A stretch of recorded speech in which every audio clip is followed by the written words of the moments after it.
The same goes for Get ready. you can get swept up in the slick sales pitch from a commissioned broker, or make fundamentally sound decisions with a financial advisor at Rockbridge. Rockbridge's fee.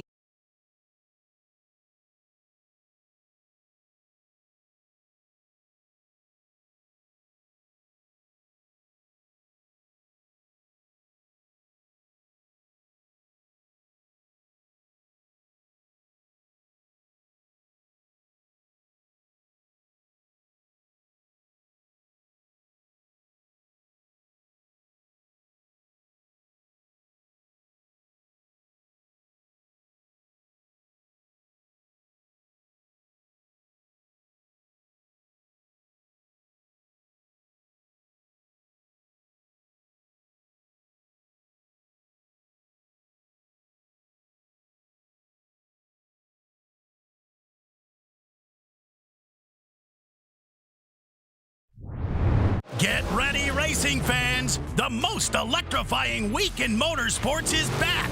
October 6th to 11th, Oswego Speedway transforms into the Clay Palace, the ultimate battleground for Super Dirt Week.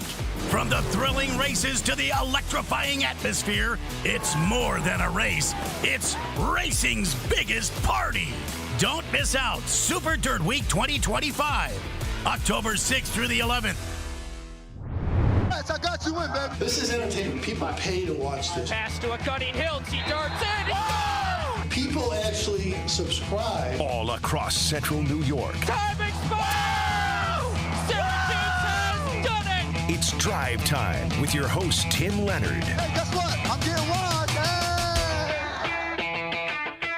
Hey! We welcome you in on a Friday Drive Time.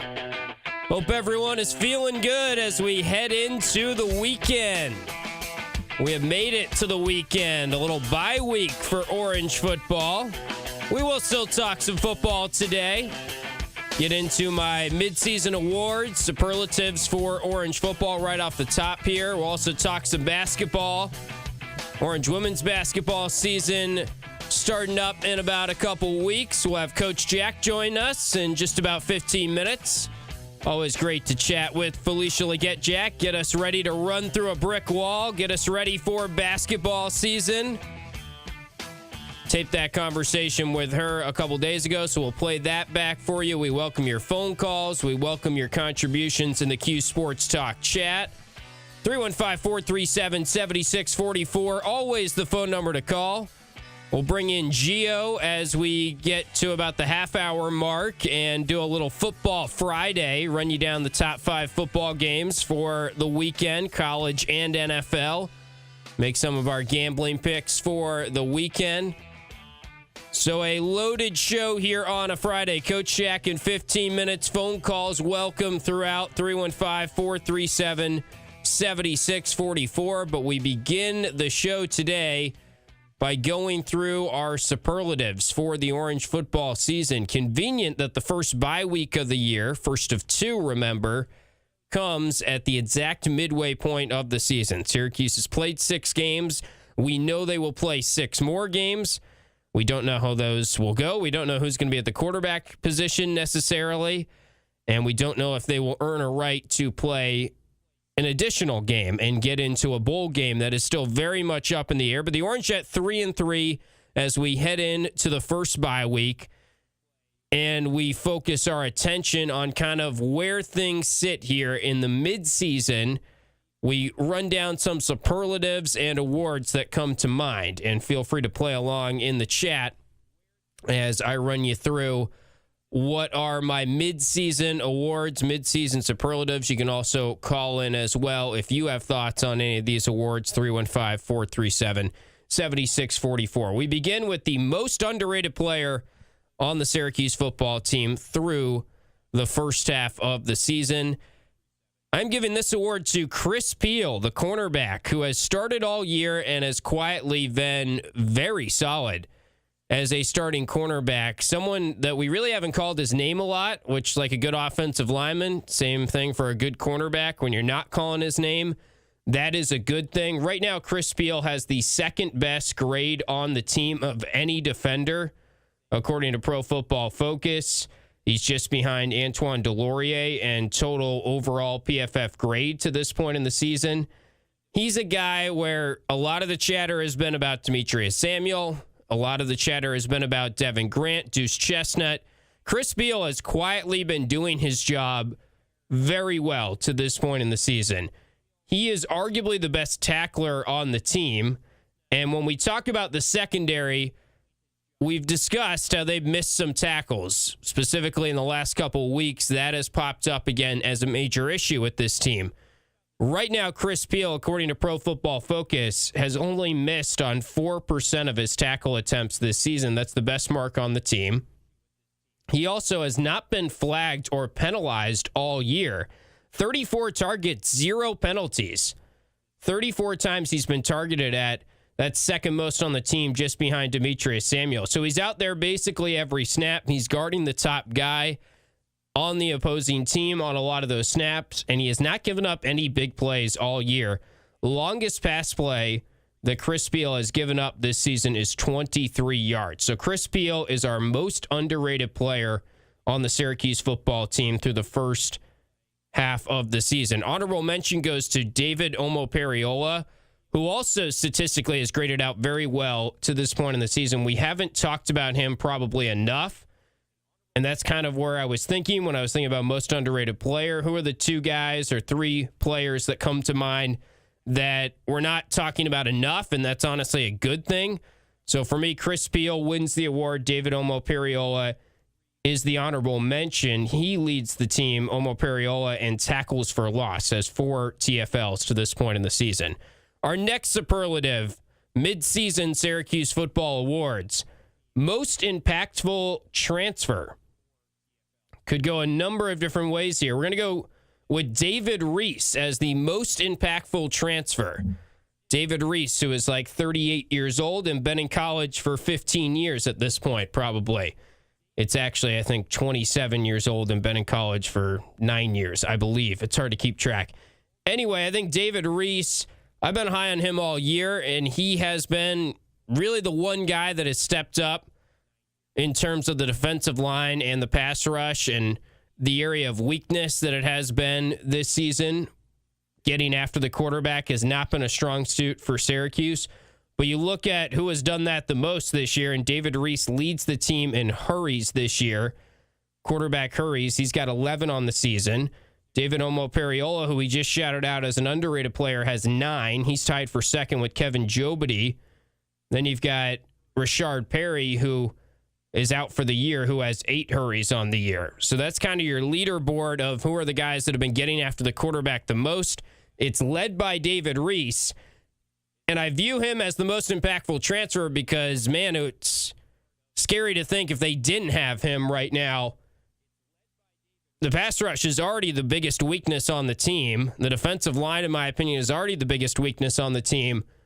But thankfully, David Reese is a part of this team, and he's someone that probably hasn't gotten enough credit as well for how effective he has been at getting after the passer, especially when he's kind of the only guy that the offensive line and the opponents are really keying in on stopping.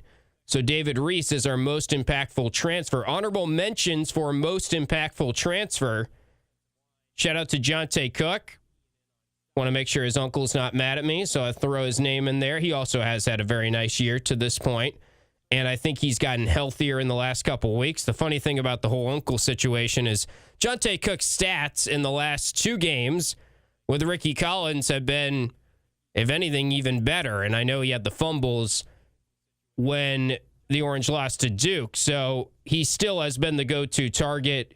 He looks healthier as the season has progressed. It's a lot of spring transfers, honestly, that you put into this category. You could put Chris Beal in most impactful transfer as well. He was a spring ad. And then don't forget about Austin Collins and TJ Ferguson. They've done a nice job on the offensive line as transfers in this year. Most underwhelming transfer to this point in the season. I think we got to go with Ricky Collins for this one. Interesting, as I looked into the numbers today on what has been the big difference on how teams are defending the Orange when Steve Angeli was at the quarterback compared to now Ricky Collins as your QB1.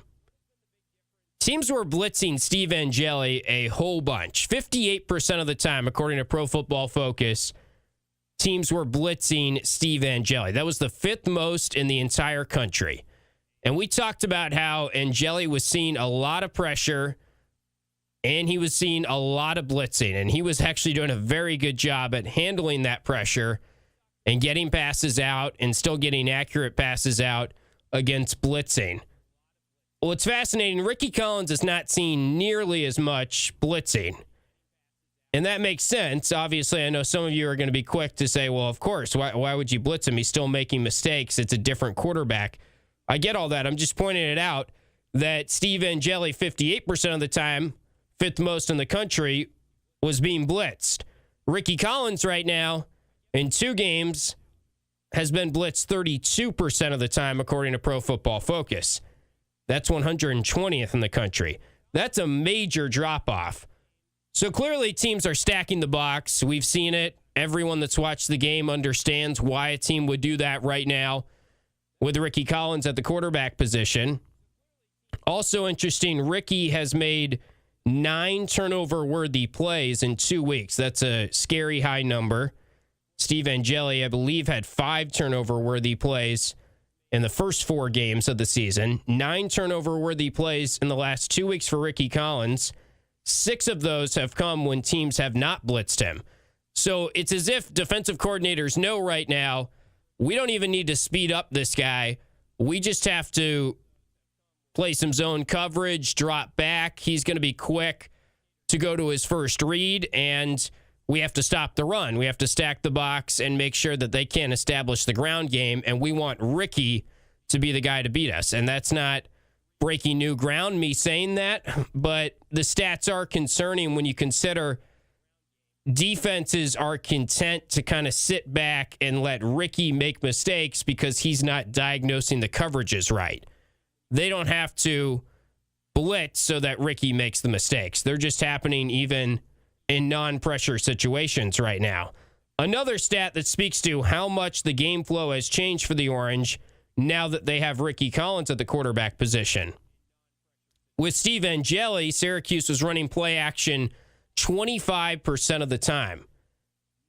With Ricky Collins, that number has dropped to just 8%. They have not been able to establish the ground game, therefore they can't establish play action, and they've been behind in a lot of these games, and he's been working out of the shotgun and not even a threat to run because it just feels like the Orange understand that they're behind in the game and they don't have the option to run anymore. So that's why those numbers are going down. Honorable mentions for most underwhelming transfer. We gave it to Ricky Collins.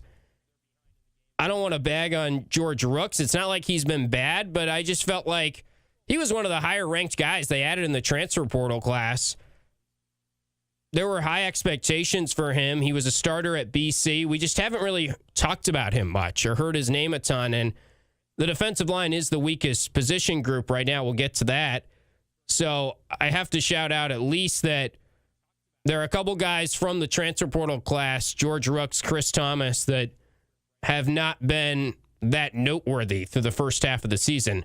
Also, Zach Rice was a highly thought of transfer, the UNC offensive lineman, who was one of the higher ranked high school guys in his class. He has not really seen the field much. So those would be honorable mentions for most underwhelming transfer.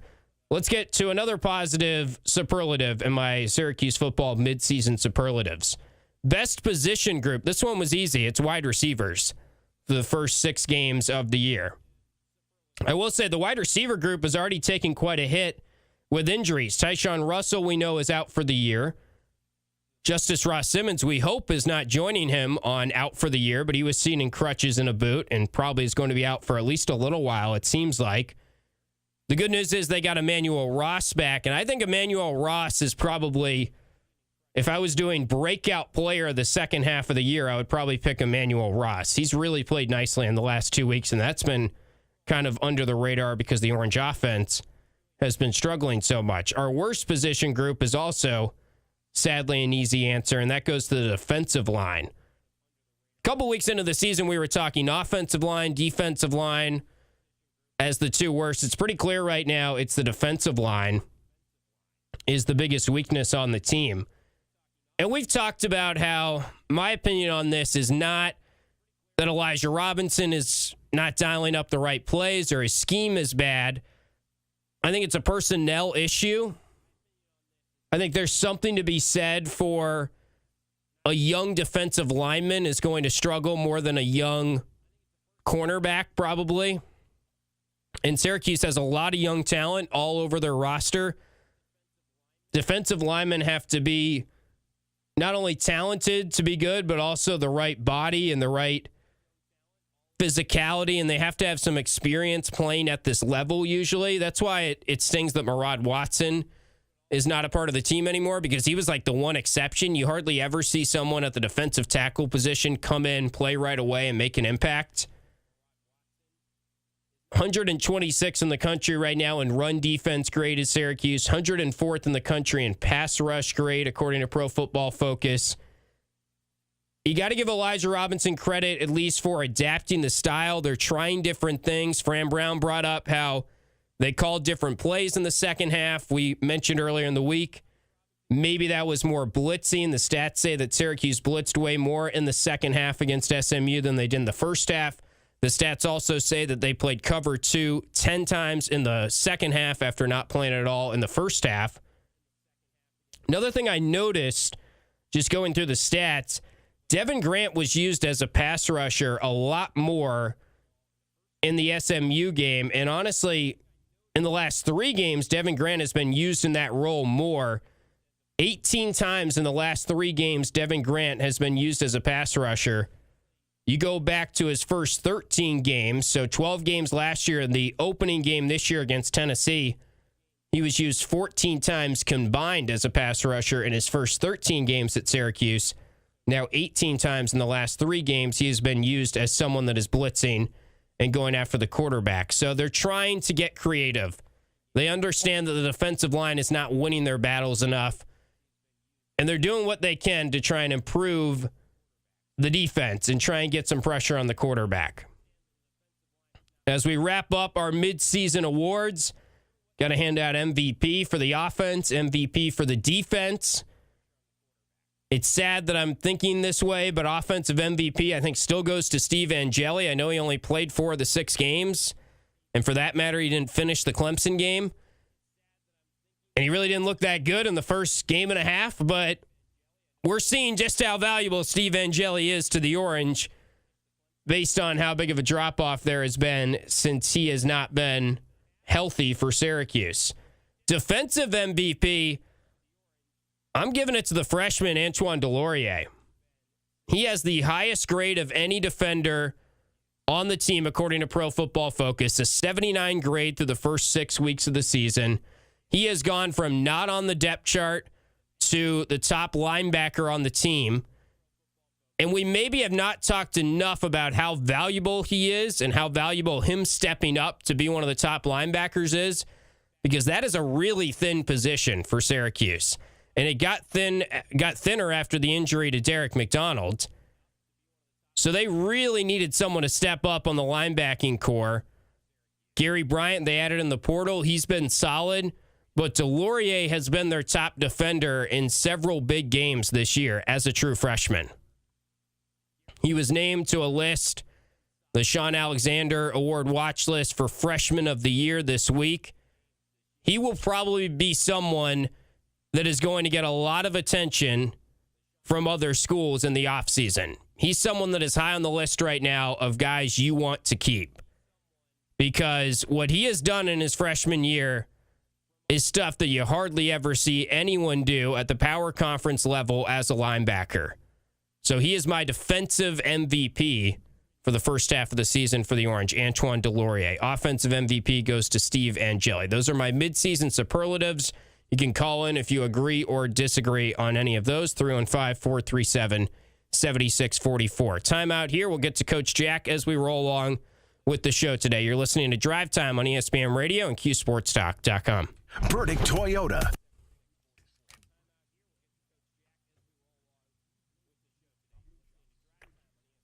What's up, Chad? How we doing on a Friday? Yes, Coach Jack going to give us that positive vibe, Jen. Can always count on her to do that. Tremble has been good. Yeah, Tremble is someone, when he comes in the game, he's definitely a pass rusher as well. He's another guy that I think they understood late in the process of spring. Maybe it was fall camp even.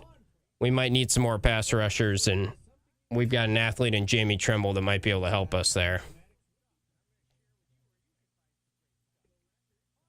I don't think David O and David Reese have been bad. It's just they don't have enough around them. And it feels like they get a lot of defensive attention when they're out there because they know that.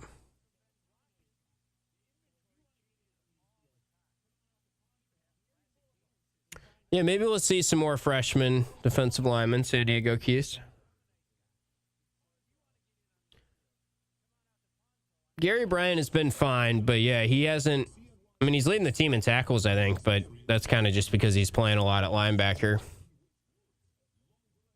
They just don't get enough turnovers defensively. Like, I can't even really remember many big plays from Gary Bryant this year, and Delorier has been a guy that's gone out there and taken the ball away a couple times or forced some fumbles. Yeah, Cam Pringle's another guy. He's been playing a little bit more lately, but hasn't really been as much of a factor as we thought.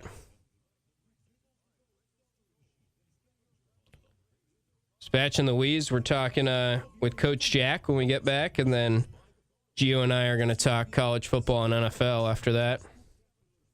Talked a lot of basketball yesterday, if you missed that.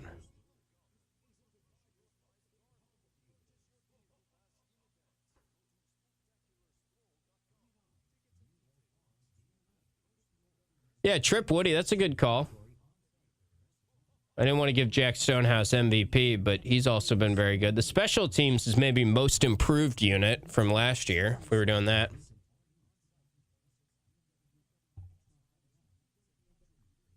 Yeah, that I was watching back the game and noticed Devin Grant was blitzing a lot, so I looked that up. Definitely a big uptick.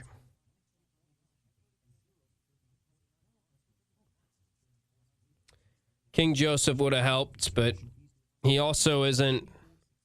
No one picked him up. You know, he's at Hudson Valley Community College, I think it is.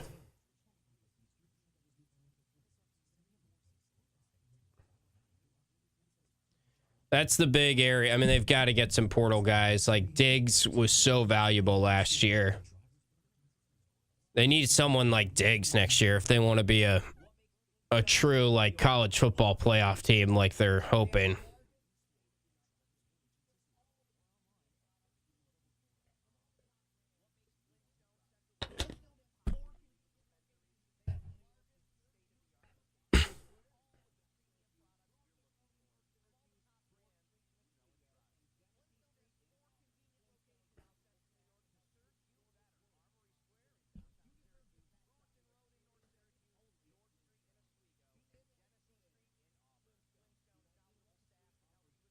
I don't think any more came out of it. I think, who said it earlier? I don't think he was as dart as they wanted him to be.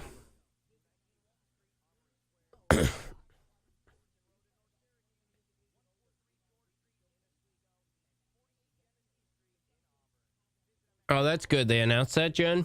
Number 21 patches. Yeah, I don't know, Rob, if it was grades or what.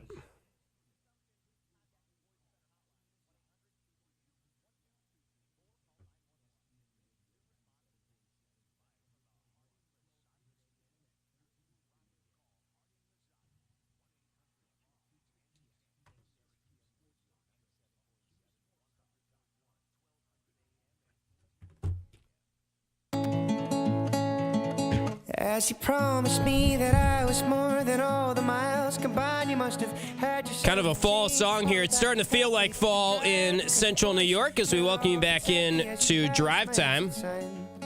When it's starting to feel like fall and it's getting into mid-October, we start to think about basketball a little bit as well. Basketball was down in Charlotte this week. Men's team was down there Tuesday. Women's team was down there Monday for the ACC Media Days, and we're getting close to basketball season. A lot of chatter yesterday. We talked about the Orange men's basketball team. Let's spend a little time talking about the Orange women's basketball team. And for that, we got to play back my conversation from earlier the week with Coach Jack. Always fun to catch up with Coach Jack, and you can listen to all the Orange women's basketball games on our airwaves this season. I'll be on the call for all of those once again, and the season is going to be here before we know it. So to start out the conversation with Coach Jack, I asked her just how excited she is for another season here at Syracuse. You gotta say, I have to say this, I'm always excited. I'm representing the best city in the country, the best school on the planet, and I get to be the women's coach of a place where I called home for many, many years. So I'm pumped and ready to go. Absolutely. And we know that you have said throughout the buildup to this season, I heard you down in Charlotte this week for the ACC Media Day, that the chemistry of this group has you really excited, the togetherness of this group. And I know that's something that you take a lot of pride in, to make sure that everyone is in it together and there's a good sisterhood with the team. What are the things that you are seeing right now that give you optimism that this group does have the right mindset and the right chemistry? The love that they give to each other, it's not about me having a good practice or a good game. A good practice or a good scrimmage. It's what my sister has done. It's what she looked like and how she, demonstrated such success that we all were pretty good. You get that kind of confirmation and that communication often. And, I've been with a lot of teams, some really, really good teams, some really tough teams too, but never have I felt this type of connectedness so early in the season than I do right now. I think that we got some great leaders here. I think that we gave some really amazing young ladies a second opportunity, and they are accepting that opportunity and making the most of it. And I got some great coaches too that's making certain that we blend this thing quickly and efficiently. Yeah, that's big praise, Coach, to hear you say that about this group. Is it stuff that you're seeing where they're staying after practice, or what are the signs that really give you the confidence that they're doing the work in the dark? I know you say that sometimes, but they're making sure that they're in this together and working really hard. Well, we've got some scout guys that's really challenging us every single day. And when I put a group of young ladies out there and the other young ladies on the side, the other 7 or 8, are communicating, like, this is what we got to do when we get out there. We got to they're talking to each other. They're not, and the coaches are trying to get into the conversation, but they're so entrenched in trying to help each other get better that sometimes we have to kind of interrupt that, which is a wonderful thing. We couldn't get people to talk last year. Now we're trying to tell them to kind of be quiet, let us pour into you too. And then we do some things that we learned from, we had Felicia Hall, Allen and her husband speak to our team earlier, and we're doing affirmation at the end of the day, at the end of practices, where we talk about how blessed they are to have certain people on the team and what they brought to the practice for that day. Sometimes it's great when the coaches say, thumbs up, good job, but when your sister says it means a lot more. And so we're doing a lot more of that, and it's just a fun group to be around, It's like one of those times when you want people to come to the games, you want people to come to the Tip-Off Classic, which is going to be held on the 15th on next Wednesday. But at the end of the day, you're just lucky to be a part of it. You're just really blessed that he chose you to be with this specific group at this time of your career. And so, come and see us. Come hang out with us if you want. But I tell you who's having the most fun of us all, and that's me. And I'm just not saying that. I'm really enjoying this group. Yeah, it's awesome to hear you say that, knowing that you've been at this for so long, but you always say it doesn't feel like work when you're in your city and you're doing it for Syracuse, right? And you mentioned the Tip-Off Classic. That's October 15th at Drumlins. What can fans that are listening know about that? And I'm sure they can register online for that experience. You got to register soon because I think we're running out of seats. So we can only have up to 300 there. I think the last time I checked was like 220, 230. So, but what they can expect to hear from our AD, John Wowhack, to tip the season off every year. I love to have him speak to our program and in front of others about what he thinks of us. You're going to Jared, the kids, they're going to lead the entire thing, and they're going to communicate about who we are, and they're going to bless the food, and you're going to hear their voices. It's about their team, and so we're going to let them run with this show. We're going to have my family come in and sing 1 or 2 songs of praise and worship so that we can really understand who's actually in charge of this thing, not me, not us, but something bigger than us, and we call it our God. And you're going to have our players come and ask some fun questions to the audience, and it's going to have a lot of fun.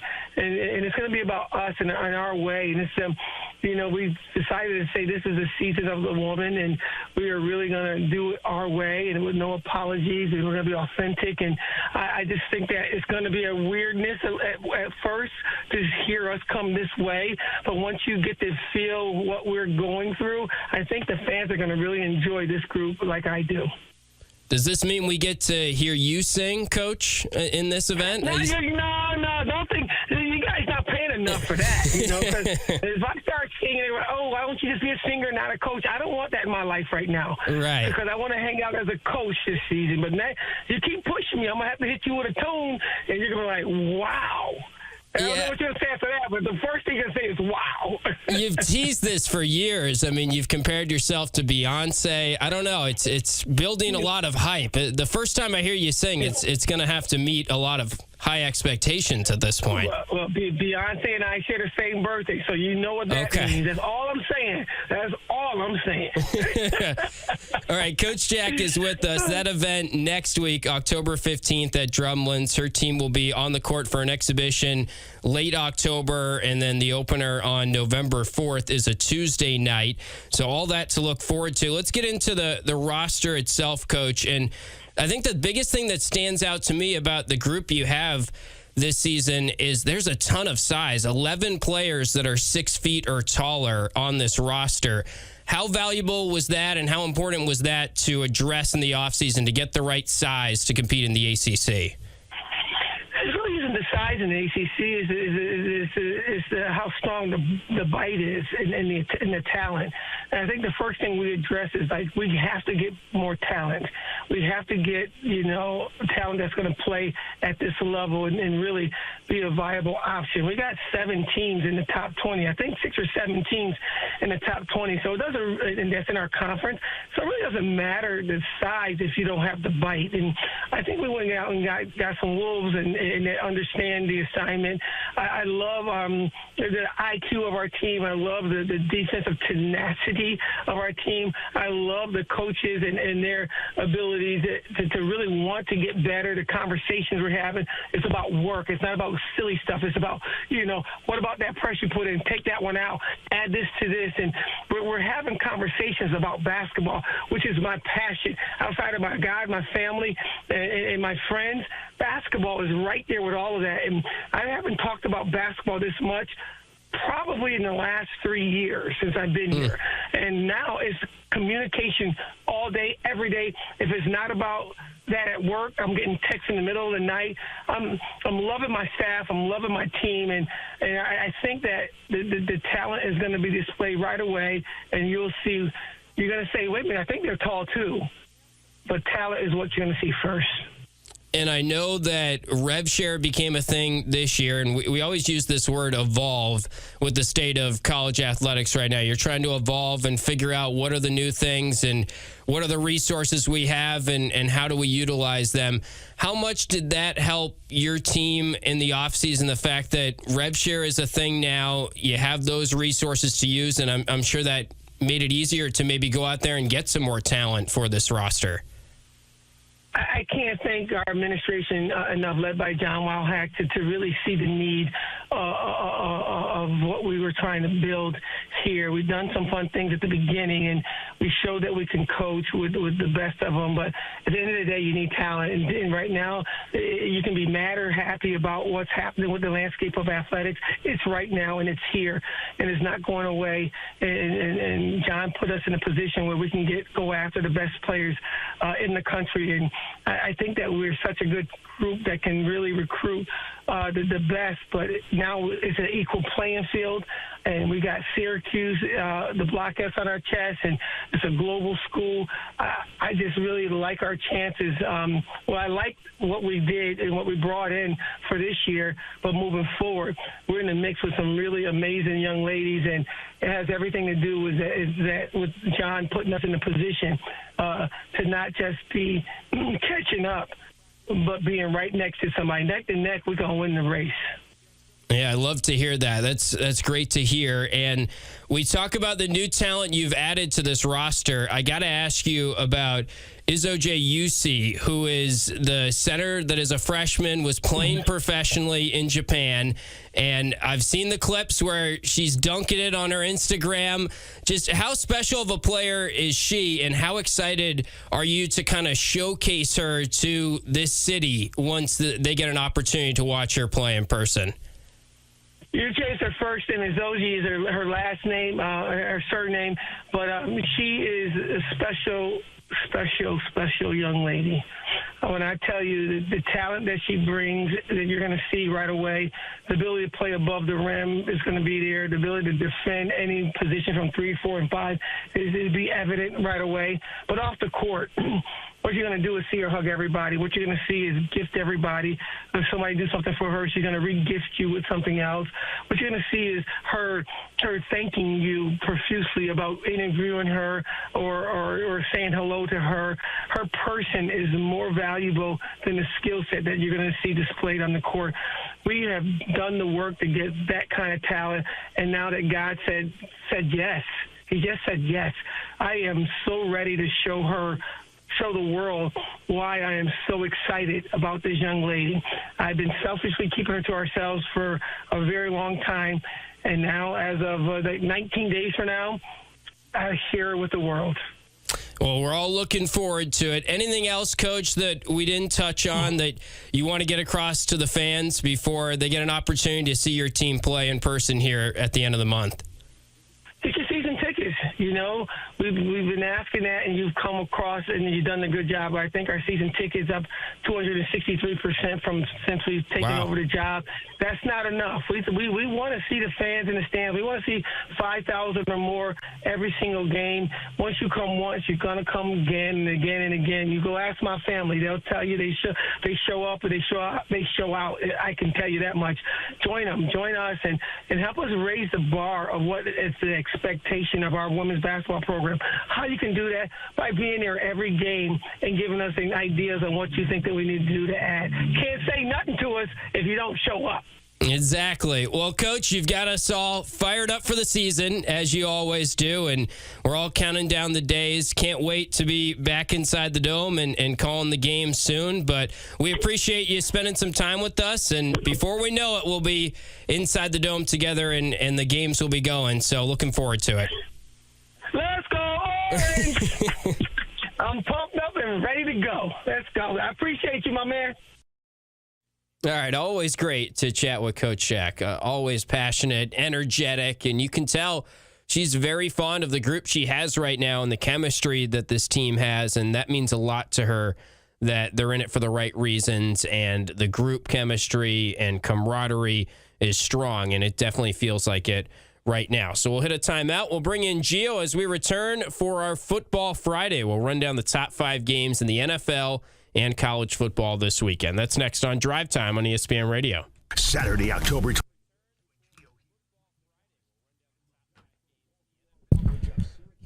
Yeah, Jen, that's pretty cool. They're doing that game at JD tonight. Free admission for anyone that wants to go to that. Binghamton fall ball scrimmage. Apparently the first scrimmage went well against Princeton. Joey Spallina was doing his thing. Freshmen were showing out, I guess. Cross is going to have quite the schedule, it seems like. I'm excited. Tough schedule, even tougher than normal, probably.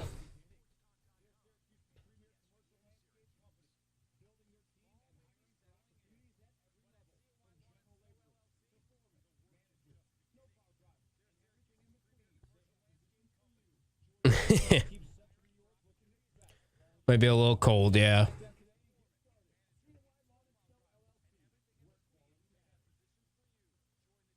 It's a cool idea to be doing it, though. Wish it wasn't such a cold night, but they should do that every year, honestly.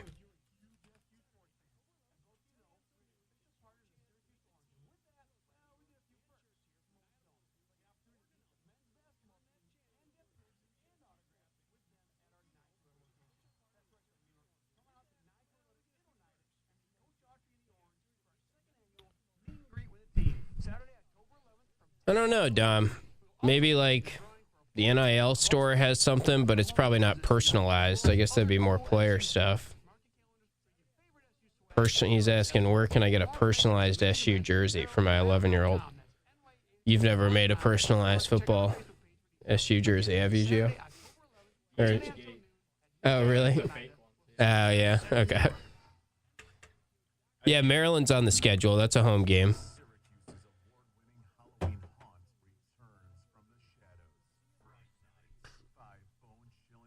You remember the headphones this time? Or are these, those look just like Ed's. Those are yours, though? Yeah. Okay, yeah. Yeah, well, they have been playing Maryland every year in the regular season, so.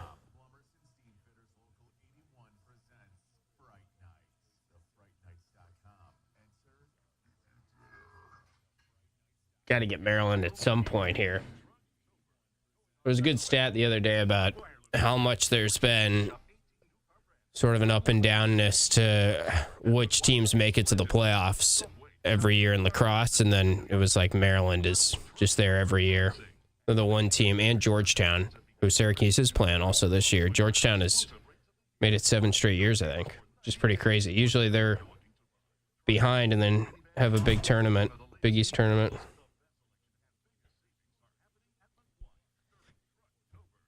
Maryland lacrosse keeps me up at night. Yeah. Jen wants to know if you're going, Gio, to the lacrosse scrimmage tonight. It's going to be a little chilly. I actually really do want to, but I got double duty at Colgate tomorrow. We got field hockey at 11 and then women's soccer in the evening, so I got to do some prep work. Yeah. I would say more likely to finish 4-8. Phillies most wanted if I had to pick. That's a good question, though. Gun to your head, football finishing 6-6 or 4-8. I'm thinking 5-7, but I would lean closer to 4-8 than 6-6. Yeah. I mean, they got to beat Pitt if they're getting to 6-6. I think.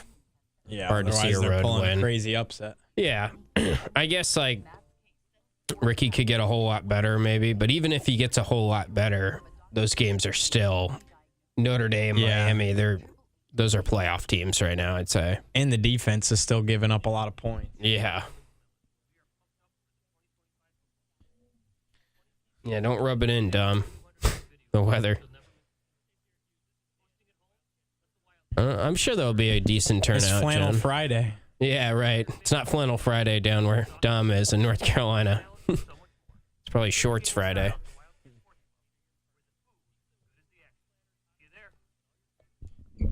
You got your 5 games. Yeah. Figure we can pick the spread, too. I don't know if you have the spread for them, but... Yeah, I'll pull it up on ESPN so it has the latest. I can make a spreadsheet keeping track of our picks or... Okay, yeah, that'd be fun. Let's do it.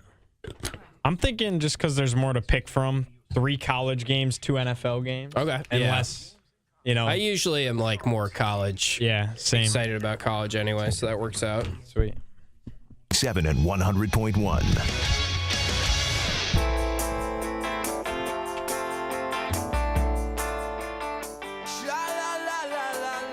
Welcoming you back into Drive Time. Orange football off this week, but still a great slate of college football. Solid NFL slate as well. And Giovanni Heater has joined us now to do our Football Friday. We're going to run down our top 5 games, football games this weekend, and make our picks against the spread. So let's jump right into it. Gio, what do you got as the top game this week? Top game this week, I think you got to look at the top 10 matchup in college football. Number 7, Indiana. They go on the road out to Eugene to take on Oregon at Autzen Stadium. It's a 3:30 kick on CBS. Oregon, 7.5-point favorites at home against Indiana. Is this a Hoosiers team that can compete with the big boys? Because last year the story was that their schedule was pretty light, right? Then once they got into the playoff, you saw what happened against Notre Dame. But I feel like this is a little different in year 2 under Curt Cignetti. I feel like they've really bolstered and showed that they can play with some of the bigger teams. They certainly could play with Illinois. They beat them by what, like 50-something, maybe more? These are 2 Heisman serious contenders right now at quarterback. Mendoza for Indiana has looked very good. He was the Cal quarterback last year, so some Syracuse fans might remember him. Georgia, I think, even wanted Fernando Mendoza, or they at least looked into him. So he's had a very nice year for Indiana. They shelled out some money to get him. And then Dante Moore, it's interesting how there was like the chatter in the preseason was Dante Moore is struggling and he's not ready, and that's going to be a weakness for Oregon. And now he seems like the best quarterback in the country to this point in the season. So it speaks to the chatter in the preseason sometimes is misleading, and that's going to be a thing going forward, I think. Clearly, because a lot of people had teams like Penn State and Texas and Clemson playing in the Final Four national championship conversation. And I think at this point, between Penn State, Texas, and Clemson, they've combined for 2, 4, 5, 6, 7 losses. Yeah, and no Power 4 wins, I think, right? Maybe 1 or 2. Sure. But, you know. I mean, to lose to UCLA last week for Penn State, that was one of the more shocking regular season results I can remember in a long time. It's up there with like the App State-Michigan upset, honestly. No, unbelievable. Just a huge collapse. Yeah. And now it puts so much pressure on James Franklin. So we'll see how it all plays out. Well, that reminds me, too. I think it's underrated jumping the 2 time zones. We talk about it a lot in the ACC now. Syracuse did it last year, and they were actually very effective when they did it last year. Even the UCLA game they won. But that had to play a part for Penn State. They go to UCLA, and then that has to play a part in the spread here for Indiana. I think Indiana is a good team, but I would probably lean Oregon, even with the spread being 7.5 to cover right now, because teams are struggling to make that jump in the Big Ten and the ACC, the 2 time zone jump. Yeah. For since we're going to keep track of all this, for debate's sake, I'll take Indiana to cover. Okay. Oregon to win the game. I think Autzon's a zoo, right? Yeah. Really tough place to play. To your point, they got to make the trip. But, man, Curt Cignetti's going to have those guys ready. They haven't backed down to anybody. Fernando Mendoza is seriously looking like a National Football League quarterback at this point. Yeah. I've been really impressed with Indiana. So I'll take Oregon to win the game, but I'll take Indiana to cover that number at 7.5, especially with the hook that you got there. I failed. I forgot to do the music. We got to get the music going underneath. It's Football Friday officially now. But, all right, so I'll take, in that first game, I'll take Oregon to cover. I do think Indiana's much better than last year. I think that'll be a very fun game to watch. What else is on our docket here? Yeah, how about number 8 Alabama going on the road to Columbus to play 14th ranked Missouri. Noon kick, Alabama 2.5-point favorites. This spread has seen a lot of movement here, and it's starting to swing back Missouri's way. I'll propose this to you, Tim. Everybody talked about Alabama playing Georgia, saying, hey, I wonder what that Georgia D-line's going to look like getting pressure. What can Ty Simpson do with Georgia's defense, right? And then Georgia's defense hasn't felt like Georgia's defense this year, including in that game. Missouri's defense might be more like what you expected out of Georgia's defense. They're getting after quarterbacks, really solid on the defensive line. I would argue this might be one of the most difficult opponents as far as the defense on the other side of the field that Ty Simpson and Alabama's going to play this year. I see him passing the test. I got Alabama covering the 2.5, but I think this is going to be a close game because Missouri's got a lot to offer both on defense and offense. The thing that scares me about Alabama is if Ty Simpson doesn't have time to throw, I don't think they have enough of a ground game like the typical really good Alabama teams have had. I think they do have some holes when you talk about comparing them to like the Nick Saban teams, but I still would lean Alabama to cover, I think, especially if you're telling me it's 2.5. I thought it would be 3.5, honestly. And you're saying it's been gravitating towards Mizzou, if anything? Yeah. Okay.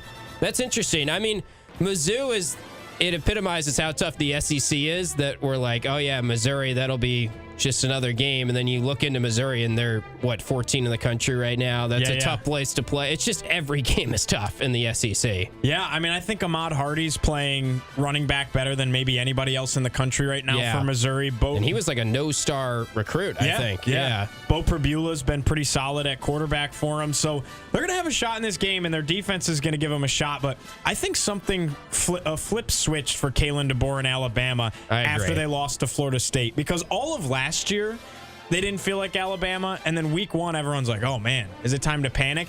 And I don't know what they did within that clubhouse, so to speak, within that program. But fundamentally, something switched. And they look like Alabama somewhat again. Yeah, I would agree with that. They've done a very good job of backs against the wall responding to this point, and they do look like a much different team. So I'll lean Alabama to win, but I think people don't realize how good Mizzou is. They're definitely a good team and a tough matchup for them, too. To your point, if it was over 3, I probably would have taken Missouri to cover, but I kind of have this rule for myself. If it's under 3, how often does a game finish within 3? Yeah, just pick who you think's going to win. Yeah, at that point. So I'll take Alabama to cover and win this game. Let's go Red River, man. How about Let's do it. Number 6 Oklahoma against unranked Texas? If you told me going into Red River that one team would be 3-2 and the other would be top 10 in the country 5-0, I would have thought, oh, okay, Oklahoma, a couple of duds, and maybe Brent Venables' seat is pretty toasty after all. And there's Texas in the top 10, looking like they're on a collision course to the SEC championship game. And nope, the roles have reversed here. What do you think about this one? I love how you didn't say shootout at the end of Red River, because it's not going to be a shootout between these teams. It's more Red River rock fight, I'd say. The way they changed trending. the name to Red River Rivalry to be more politically correct. Okay, all right. I didn't know that's why, but I know that's how everyone refers to it, so it makes sense that you would leave that off for this edition of Oklahoma. I guess, do we know, is John Mateer playing? I mean, he's probable now. I don't know. Here's what I've read throughout the week, though. Right now, Texas is favored by 1.5 points. Yeah. And I believe that's with Vegas looking at this as he's not playing. Mateer is not playing. Yeah. But I've seen, though, that with the likes of Mateer out completely, that they were leaning towards Texas more like 5.5. Yeah. So I don't exactly know. Josh Pate tweeted that, right? Yeah, I think Vegas. I thought he would be worth more than 4 points. Like, he's a Heisman hopeful at quarterback. But what do you get? So you say you get John Mateer. Are you getting him at 60%? That's a fair point. Are you getting him at 80%? I mean, the guy just had surgery on his hand. Throwing hand, too. Yes. It seems crazy that I thought when they first brought up that he was questionable, it was just like a smoke screen to get them to prepare for 2 quarterbacks. Oklahoma's defense, especially their defensive line, is a tough matchup for this Texas offensive line right now. Part of me does think that Vegas knows something, and like Sark's going to figure it out offensively for Texas at some point, I think. But I'm going to lean Oklahoma because I think Texas's offensive line has been so bad. Arch has not done anything to prove that we should be backing him. And if Mateer is playing, then I'm going to count on him being at least a better option than Hawkins if he is playing. I like this. We're going to have some serious results to go off of here because I'm going to go Texas. Okay. I'm going to go I was Texas. very torn on this one, yeah. I was too. And honestly, I don't think if Mateer was confidently playing and never got hurt, I'd take Oklahoma by probably a touchdown. But I'm going to go Texas because of the state of desperation that they're currently in. You're 3-2. They pretty much have to win out at this point to play in the college football playoff. It's desperation mode for the Longhorns, and I think Sark's going to rise to the occasion in that regard. Yeah, I think that's going to be a great game. I see those teams both like figuring it out, and I mean, Oklahoma doesn't really have much to figure out. They just need John Mateer to get healthy. But the fun thing about that rivalry going forward is Sark against Venables is like a great offensive mind against a great defensive mind every year now. Yeah, no question about it. You ready to talk some NFL? Yes, let's do it. How about Sunday Night Football? One of the games of the year. Lions at Chiefs, Arrowhead Stadium. Lions, of course, 4-1. Chiefs 2-3 on the year, right? But it doesn't feel like you worry about them because they have been playing good football. It's bizarre. Kansas City's 2.5-point favorites at Arrowhead. What do you like, Tim? I'm going to go with the Lions. Wow. I'm guessing. So, yeah, I figured that would surprise you. Steve and I talked about this on Orange Nation. We're both on the Lions because I think there's just a lot of, like, built-in, like, backing of the Chiefs, or just we can't imagine the Chiefs at 2-4. We can't imagine that they're going to lose another one. And I think the Lions are better. The Chiefs aren't going to have Rashee Rice back yet, so I don't know. I'm sure we're disagreeing here, but the Lions, they've looked amazing from the first week on, and I'm just also like, I don't really want to root for the Chiefs on Sunday Night Football. So just give me the Lions so I can root against the Chiefs. Oh, this is going to be a pure hate watch for me. Yeah. No question about it. Because if there was a team, I'm a big Bills guy. If there was a team to root for in the NFL besides the Bills, it's the Detroit Lions. How could you not love Dan Campbell, Jared Goff's story? It's a team you can get behind as a unbiased fan, right? So with that being said, I'm going Chiefs. Listen, it's at Arrowhead Stadium. They're so they play so well in primetime there, I think is the best way to put it, right? It's almost like Chiefs until proven otherwise. I doubted the Chiefs when they played the Ravens. Look what happened, right? I think that the Chiefs don't drop to 2-4. I just don't see a world where it happens, because then the narrative shifts and you do have to start panicking a little bit, like you're seeing in Baltimore. Oh, yeah. If they get to 2-4, right? Love the Lions. I think these are two teams that are comfortably in the playoffs, and I think the Chiefs got to win. 2.5-point favorites in that game? 2.5-point favorites.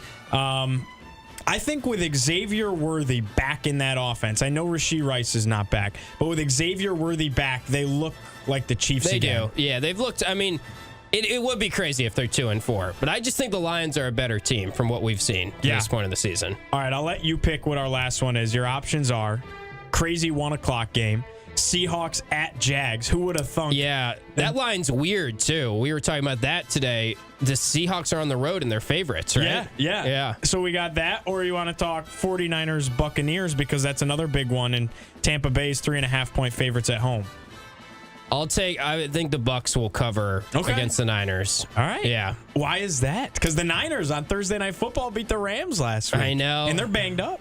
Yeah, it's just Mac Jones has looked good, but he's out. Officially out. Okay. All right. Who's their quarterback? I don't even know. I can't believe the numbers. Then I'm all in on the Bucs. I can't believe the number's 3.5. We don't even know who's playing quarterback. Exactly. Is there a world where Purdy's back? We have to do some research. We gotta. I mean, clearly we do, but we'll take the Bucs. I'm gonna ride with Baker. Yeah, it's a big vibes year for Baker at this point. Baker's on another level. All right, you're on the Bucs too. I'm on the Bucs. All right, that's our Football Friday segment with Gio. Always fun to break down the top 5 football games of the week on our Friday edition of Drive Time. We'll wrap up the show and the week after this on ESPN Radio. Spooktacular. My favorite segment of the whole week. Yeah, there we go. Like we didn't let the music run out this time. It's got like 15 seconds. So. Awesome. Well, we started it late. Yeah, that's true. Yeah, that's why we made it. We started. I got to remember to start it on time. So I'm like, all right, now we've been talking 10 minutes. We got to finish this. Right. Got to wrap it up. Yeah, I did pick Clemson as well, Kev. I'll never live that down. Yes, going overtime on drive time. We kind of do that every time at this point, but if they're only giving me an hour show, I'll just go over an hour.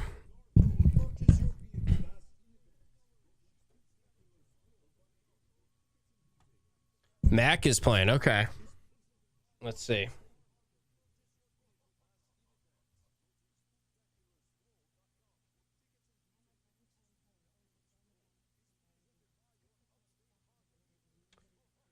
Yeah, Mac Jones starts again 45 minutes ago from Shefty. All right.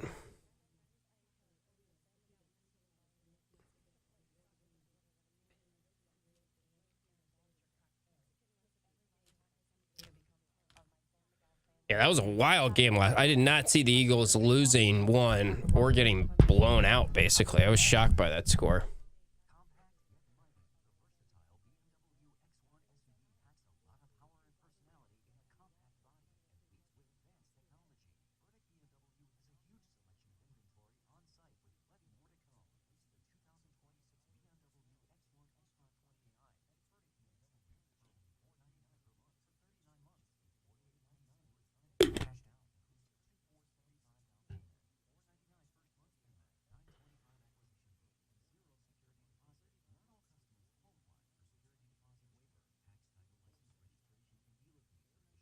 Yeah, Mac Jones, Brock Purdy, who cares? Give me the Bucs. Jen, I can't make it to the scrimmage, so you'll have to Monday on Orange Nation. I'll be asking you for a recap.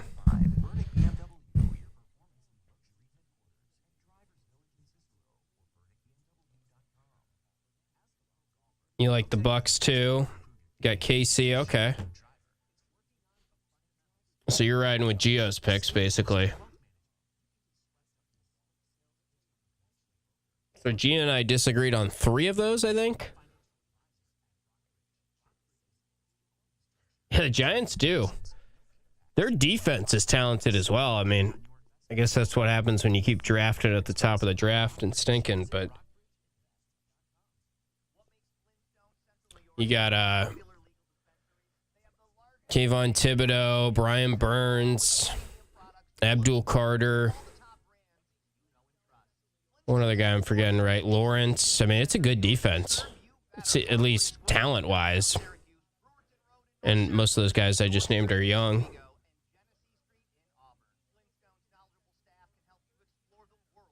Oh, nice. Be a good group to watch the game with, then.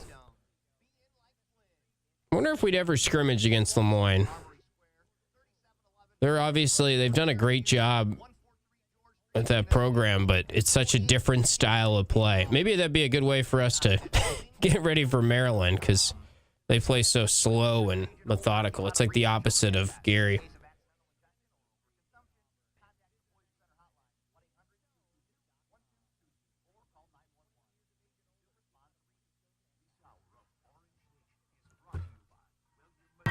On ESPN Radio 97.7 and 100.1.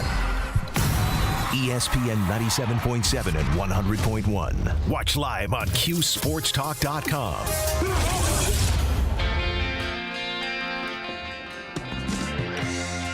Wrapping up the week on Drive Time.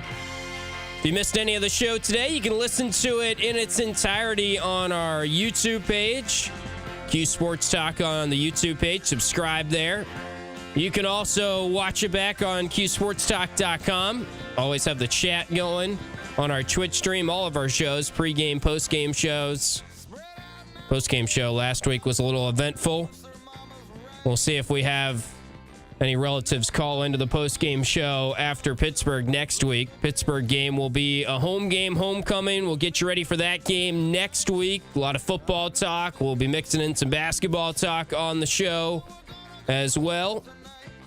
We just did our Football Friday segment. Should note, and we realized this right as we went to break, Adam Schefter saying Mac Jones is going to start. That came out about 45 minutes ago. I think we just misread that, but Mac Jones is going to start for the 49ers in that game against the Bucs. And that is going to be that for the show this week. We'll be back with you on Monday, weeknights, 5 to 6 p.m. Going forward, you will have us here. And don't forget, you can also listen to the show on the podcast feeds as well. ESPN Syracuse /Utica Rome on the podcast feed. So if you missed our conversation with Coach Jack earlier in the show, if you missed any of the shows this week, you can always queue us up on the podcast feed and watch us back, QSportsTalk.com, and on our YouTube page, Q Sports Talk. Thanks to Gio for producing once again, and we'll talk to you next week for more of our drive time on Monday. Thanks to everyone for listening, and have a great weekend.